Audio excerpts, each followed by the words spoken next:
नमस्कार, ये आकाशवाणी है। अभी आप मनोज कुमार शर्मा से समाचार सुनेंगे।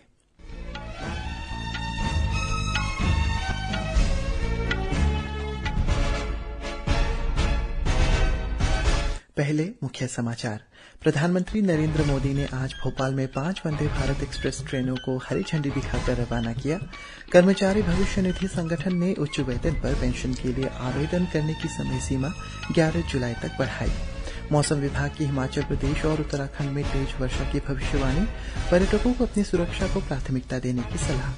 राष्ट्रपति व्लादिमीर पुतिन ने पश्चिमी देशों पर वैगनार समूह द्वारा विद्रोह के दौरान रूस के लोगों के बीच संघर्ष की इच्छा का आरोप लगाया।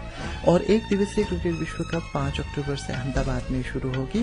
भारत और ऑस्ट्रेलिया के बीच पहला मैच 8 अक्टूबर को चेन्नई में होगा। अब समाचार विस्तार से। प्रधानमंत्री नरेंद्र मोदी ने आज भोपाल की रानी कमलापति रेलवे स्टेशन से देश की 5 नई वंदे भारत ट्रेन को हरी झंडी दिखाकर रवाना किया। प्रधानमंत्री ने सबसे पहले रांची, पटना, धारवाड़, केएसआर, बेंगलुरु और गोवा, मंडगांव, मुंबई को वर्चुअल माध्यम से हरी झंडी दिखाकर रवाना किया। इसके बाद श्री मोदी ने मध्य प्रदेश की 2 वंदे भारत ट्रेन भोपाल इंदौर और भोपाल जबलपुर को झंडी दिखाई। ये दोनों ट्रेन एक साथ रानी कमलापति रेलवे स्टेशन से रवाना हुई। प्रधानमंत्री ने आज एक ट्वीट में कहा है कि ये ट्रेन शुरू होने से मध्य प्रदेश, कर्नाटक, महाराष्ट्र, गोवा, बिहार और झारखंड में कनेक्टिविटी बढ़ेगी। प्रधानमंत्री नरेंद्र मोदी रानी कमलापति स्टेशन पर सबसे पहले विद्यार्थियों से मिलने पहुंचे। विद्यार्थियों ने प्रधानमंत्री को अपने हाथ से बनाए पेंटिंग और स्केच भेंट किए। इससे पहले प्रधानमंत्री नरेंद्र मोदी भोपाल हवाई अड्डे से सड़क मार्ग द्वारा रानी कमलापति स्टेशन पहुंचे। प्रधानमंत्री भोपाल में मेरा बूथ सबसे मजबूत अभियान के तहत 543 लोकसभाओं को 10 लाख और मध्य प्रदेश के 64,100 बूथ के कार्यकर्ताओं को डिजिटली संबोधित कर रहे हैं। यहां सभी राज्यों के विधानसभा क्षेत्रों से 3,000 कार्यकर्ता भी मौजूद हैं। प्रधानमंत्री इनसे सीधा संवाद करेंगे। कर्मचारी भविष्य निधि संगठन ईपीएफओ ने कर्मचारी के लिए उच्च वेतन पर पेंशन के लिए आवेदन करने की समय सीमा अगले महीने की 11 तारीख तक बढ़ा दी है। केंद्रीय श्रम मंत्रालय ने कहा है कि पात्र पेंशन भोगियों और सदस्यों को होने वाली किसी भी कठिनाई को दूर करने के लिए 15 दिनों का आखिरी मौका दिया जा रहा है। इससे पहले आवेदन की समय सीमा इस महीने की 26 तारीख तक थी और इस दौरान 16 लाख से अधिक आवेदन प्राप्त हुए थे।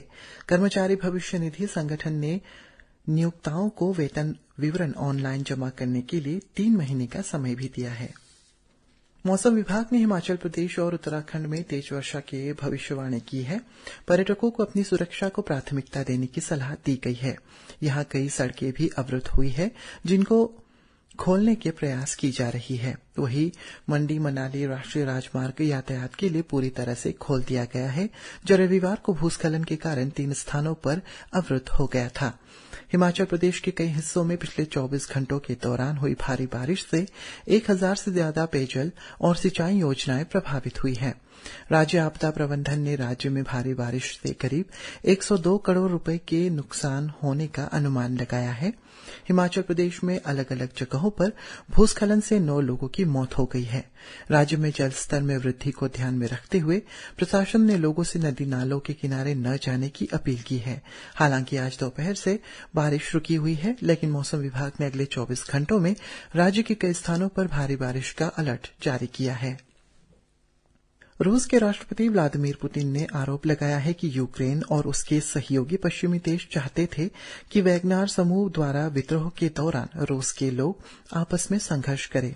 विद्रोह के बाद राष्ट्र के नाम अपने पहले संदेश में पुतिन ने कहा है कि उन्होंने रक्तपात को रोकने के आदेश जारी किए थे। उन्होंने कहा कि उनके 2 दशक के शासनकाल में यह विद्रोह सबसे बड़ी चुनौती थी और अब वैगनार लड़ाकों को माफी दे दी गई है।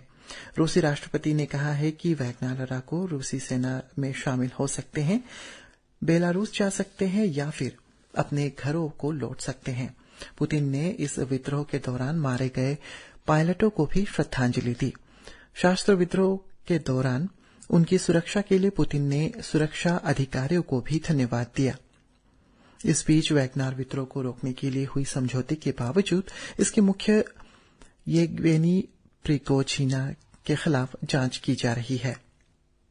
उत्तराखंड के नरेंद्र नगर में G20 शिखर सम्मेलन में बुनियादी ढांचा कार्य समूह की 3 दिवसीय बैठक के पहले दिन वित्तीय संशोधनों, ढांचागत और समावेशी विकास, प्रौद्योगिकी तथा डिजिटलीकरण पर सिलसिलेवार चर्चा की गई।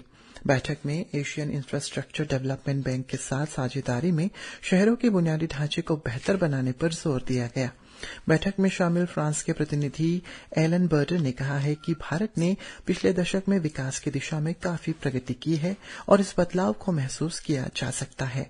उन्होंने कहा है कि भविष्य के शहरों का विकास करने के लिए जरूरी वित्तीय संसाधन जुटाना बेहद आवश्यक है। उन्होंने उम्मीद जताई है कि इस मामले में फ्रांस अपनी भूमिका निभा सकता है। बैठक में यूरोपीय आयोग का प्रतिनिधित्व कर रही एना संटोस ने कहा है कि ऋषिकेश के आसपास की प्रकृति और मेजबानी ने उन्हें बहुत प्रभावित किया है। उन्होंने उम्मीद जताई है कि इस बैठक के सकारात्मक नतीजे आएंगे। नागालैंड में 26 जून 2023 तक कार्यात्मक घरेलू नल कनेक्शन का कवरेज 71.42% तक पहुंच गया है। सार्वजनिक स्वास्थ्य इंजीनियरिंग विभाग के मंत्री जैकब झिमोमी ने ट्विटर हैंडल के माध्यम से इस उपलब्धि की घोषणा करते हुए कहा है कि दुर्गम क्षेत्र और असंख्य चुनौतियों के बावजूद वो प्रधानमंत्री नरेंद्र मोदी के हर घर जल के दृष्टिकोण को पूरा करने के लिए प्रतिबद्ध है। श्री झिमोमी ने कहा है कि ये उपलब्धि विभाग के लिए स्वयं को फिर से समर्पित करने और नई प्रतिबद्धता के साथ लोक कल्याण के लिए काम करने और आगे बढ़ने की प्रेरणा देगी। अंतर्राष्ट्रीय क्रिकेट परिषद आईसीसी ने आज पुरुष क्रिकेट विश्व कप 2023 के कार्यक्रम की घोषणा कर दी है। विश्व कप की शुरुआत 5 अक्टूबर को अहमदाबाद में इंग्लैंड और न्यूजीलैंड के बीच मुकाबले के साथ होगी। विश्व कप का फाइनल मैच 19 नवंबर को अहमदाबाद में खेला जाएगा। मेजबान भारत अपने अभियान की शुरुआत 8 अक्टूबर को चेन्नई में ऑस्ट्रेलिया के खिलाफ करेगा। बहुप्रतीक्षित भारत पाकिस्तान मैच 15 अक्टूबर को अहमदाबाद में खेला जाएगा। दोनों टीमों के बीच आखिरी मुकाबला 2019 विश्व कप में मैनचेस्टर में हुआ था, जिसमें भारत की टीम ने पाकिस्तान को हराया था। विश्व कप में कुल 10 टीमें हिस्सा लेंगी। भारत, पाकिस्तान, इंग्लैंड, ऑस्ट्रेलिया, दक्षिण अफ्रीका, न्यूजीलैंड, अफगानिस्तान और बांग्लादेश पहले ही क्रिकेट विश्व कप सुपर लीग के माध्यम से क्वालीफाई कर चुके हैं। 18 जून से 9 जुलाई तक जिम्बाब्वे में हो रहे क्वालीफायर मुकाबले से 2 और टीमें इसमें जुड़ेंगी। विश्व कप के मुकाबले 46 दिनों में 10 स्थानों पर होंगे। ये शहर है हैदराबाद, अहमदाबाद, धर्मशाला, दिल्ली, चेन्नई, लखनऊ, पुणे, बेंगलुरु, मुंबई और कोलकाता। 29 सितंबर से 3 अक्टूबर तक गुवाहाटी और तिरुवनंतपुरम अभ्यास मैचों की मेजबानी करेंगे। 46 दिन चलने वाले इस टूर्नामेंट के कुल 10 टीमें भाग ले रही है, जो राउंड रॉबिन मैचों में सभी टीमों के एक बार भिड़ेगी। राउंड रॉबिन के कुल 45 मैचों के आधार पर पॉइंट टेबल की टॉप 4 टीमें सेमीफाइनल में के लिए क्वालीफाई करेंगी। पहला सेमीफाइनल बुधवार 15 नवंबर को मुंबई में और दूसरा सेमीफाइनल अगले दिन कोलकाता में होगा। दोनों सेमीफाइनल के लिए एक रिजर्व डे होगा। विश्व कप का फाइनल मैच 19 नवंबर को अहमदाबाद के नरेंद्र मोदी स्टेडियम में खेला जाएगा और 20 नवंबर को रिजर्व्ड डे रखा गया है।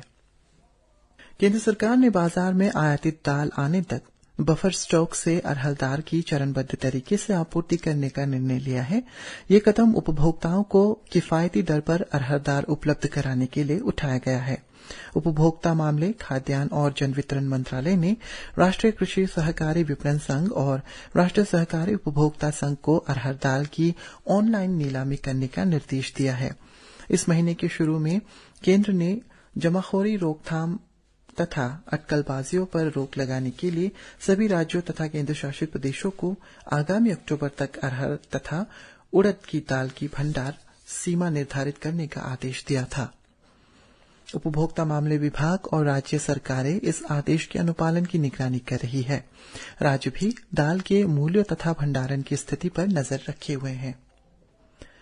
जम्मू कश्मीर पुलिस ने महानिदेशक दिलबाग सिंह ने जम्मू कश्मीर में श्री अमरनाथ जी की यात्रा के लिए सुरक्षा व्यवस्था और तैनाती योजनाओं की समीक्षा के लिए जम्मू क्षेत्र पुलिस और केंद्रीय सशस्त्र पुलिस बल अधिकारियों की संयुक्त बैठक की अध्यक्षता की। इसी के साथ ये समाचार बुलेटिन समाप्त हुआ। नमस्कार।